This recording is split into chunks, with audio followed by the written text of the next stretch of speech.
दोस्तों, एक बार गौतम बुद्ध के पास एक स्त्री अपने बच्चे को लेकर रोती हुई आती है और उनसे कहती है, प्रभु, मैं आपके पास बड़ी आशा लेकर आई हूँ।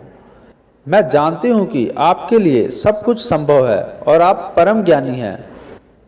इसलिए कृपया मेरे मृत बच्चे को जीवित कर दीजिए। मैं आपका ये उपकार कभी नहीं भूलूंगी।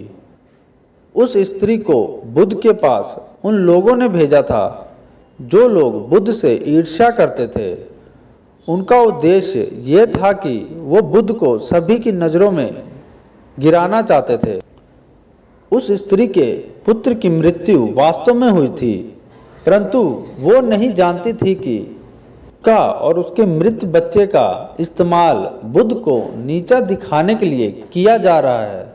उसे तो बस ये बताया गया था कि बुद्ध सच में उसके पुत्र को जीवित कर सकते हैं। वो स्त्री कहती है कि कहिए न प्रभु, आप मेरे पुत्र को जीवित कर देंगे या नहीं। वहां उपस्थित लोग बुद्ध के उत्तर का इंतजार कर रहे थे।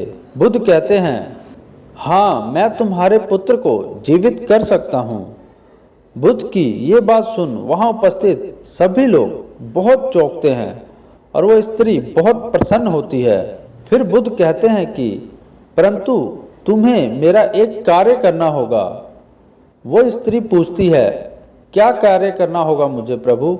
बुद्ध कहते हैं कि तुम्हें एक मुट्ठी सरसों के दाने लाने होंगे। वो स्त्री कहती है, मैं अभी लेकर आती हूँ।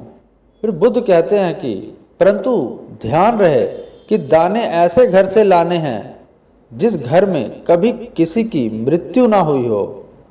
वो स्त्री उसी क्षण सरसों के दाने लेने के लिए अपने गांव में चली जाती है। वो अपने गांव के हर घर में जाकर पूछती है। उसे सरसों के दाने तो हर घर में मिलते हैं, परंतु उसे ऐसा कोई घर नहीं मिलता जिसमें आज तक कभी किसी की भी मृत्यु ना हुई हो। फिर वो स्त्री समझ जाती है कि मृत्यु जीवन का एक ऐसा सत्य है जिसे कोई नहीं बदल सकता। वो स्त्री बुद्ध के पास जाती है और कहती है, मैं इस बात को कहीं ना कहीं जानती तो थी, परंतु स्वीकारना नहीं चाहती थी। आपने बिना कुछ कहे ही मुझे इस सत्य से अवगत करा दिया। बुद्ध कहते हैं, जो जन्मा है उसकी मृत्यु निश्चित है और यही प्रकृति का नियम है।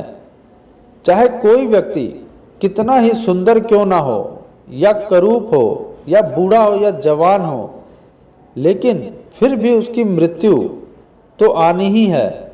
बुद्ध कहते हैं, ये संसार जिसे हम यथार्थ मानते हैं, ये दुख और पीड़ा का खेल है। इसीलिए जो जन्मा है उसकी मृत्यु निश्चित है। तो दोस्तों, ये कहानी आपको कैसी लगी? इस कहानी से आपको क्या सीखने को मिला? ये हमें नीचे कमेंट बॉक्स में ज़रूर बताएं और साथ ही इस कहानी को अपने दोस्तों के साथ अवश्य शेयर करें ताकि गौतम बुद्ध की ये सभी कहानियाँ अन्य लोगों को भी पढ़ने को मिले। धन्यवाद।